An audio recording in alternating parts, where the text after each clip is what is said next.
In 1961, a psychologist from Yale University by the name of Stanley Milgram conducted an experiment to investigate how people responded to a perceived authority figure. His curiosity around this particular quest was sparked by the events of Nazi Germany concentration camps. These camps carried out millions of executions inclusive of Jews, Gypsies, Jehovah's Witnesses, homosexuals, Slavs, and anyone else considered an enemy of the Nazi regime. There were a few questions that puzzled Milgram. Where did all these German soldiers that carried out these heinous crimes against humanity come from? After all, before the war, were not these men ordinary law-abiding citizens? What kind of monsters are willing to kill on command?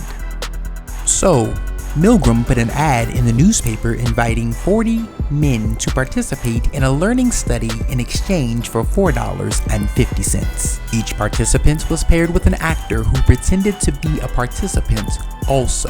The two individuals took part in a drawing conducted by another actor in a lab coat to see who would be assigned as the teacher and who would be the learner. You open those and tell me which of you is which, please. Following the drawing, the learner was taken to a separate room and was strapped to a machine that would supposedly deliver an electric shock while the teacher looked on. After this, the teacher and the lab coat-wearing actor left the room and entered into an adjacent room. Inside of this room, there was an electric shock generator with a series of switches. The switches were labeled from 15 volts all the way up to 450 volts. They were further categorized into groups which read slight shock, moderate shock, strong shock, very strong shock, intense shock, extreme intensity shock, danger, severe shock, and finally, XXX. To promote more believability, the teacher received a low voltage shock to give them a sense of what the learner would be experiencing. The teacher was then instructed to ask the learner a series of questions, and for each answer that was incorrect, they were to administer an electric shock via the generator. Every time an answer was wrong, the teacher was to increase the voltage of the shocks and continue this pattern until there were no more questions. Well, now I get a shock of 75 volts. The learner would answer the questions incorrectly on purpose, which forced the participant to administer the shocks. Furthermore, to coincide with the shocks, there were pre-recorded responses of the learner grunting in pain, and at 150 volts, he ordered the experiment to be stopped. Continue, please. Go on. At 250 volts, the recorded voice shouted out that his heart was bothering him and he wished to be released. At the danger extreme shock stage, he screamed in agony and shortly after fell silent. How many of the 40 men selected for this experiment would go all the way to the 450 volt switch and continue to shock the man in the other room? 1 out of 40? Maybe 2 or 3 out of 40 would see the experiment through all the way to the end. The results were 26 out of 40 men administered the 450 volts to the learner. That's right, 65% of the participants administered a 450 volt shock to another human being who had gone silent. Continue, please. 435 volts. Next one, brave, woman, soldier, dog, horse. Answer is woman, 450 volts. That's it. Now continue using the last switch on the board, please. The 450 switch. There's no answer. Continue. I don't get no answer.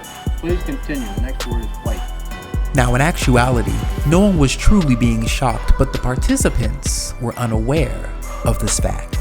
Before you pass judgment on these participants, know that they protested to the lab coat wearer about continuing the experiment upon hearing the complaints of the learner.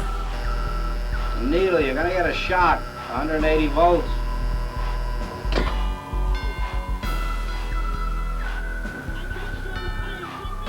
I'm standing up, I'm not. You're gonna holler at me? As I said before, the shocks may be painful, but they're not dangerous. They're hollering, he can't stand it. What if something happens to him? The experiment requires that you continue. Yeah, but I'm not going to get that man sick, is that? This was not something they wanted to do. The actor in the lab coat gave 4 responses to all who protested, starting with, "Please continue." Next, "The experiment requires that you continue." And next, "It is absolutely essential that you continue." And finally, "You have no other choice. You must go on." There was no threat to the participants' life, livelihood, family, social network, earthly destiny, or eternal security. Yet, at the command of someone they perceived to be in authority, they went against their own conscience and administered severe pain with the possibility of death to another individual. This experiment has more or less been duplicated several times in a variety of countries over the years using men, women, whites, blacks, Christians, non-Christians, and even an electrician. The results showed very little variance in the experiments done as recently as 2009. With that said, there were factors that did get the numbers to go down. Some of those factors were, if the actor in the lab coat did not wear his lab coat, more participants were unwilling to go all the way. If participants had to see or touch the person receiving the shock, the numbers would drop. One very interesting factor was the group factor. In a modified version of the original experiment, the teacher was one of several teachers administering the shock. Now the other teachers were actors, but the participant was unaware of this. At some point, the actors posing as teachers would refuse to go on with the experiment, and when they did, the real participants willing to go all the way dropped to 10%. Somehow, seeing another person stand up and walk out of the room gave them the strength to discontinue violating their own conscience. This experiment is rather controversial. However, considering how consistent the results have been, there is no argument that this research has changed the way we look at human behavior. We are taught as people to obey authority from a very young age, and for good reason. However, there are those who overstep their authority and know that the vast majority of people will do what they are commanded.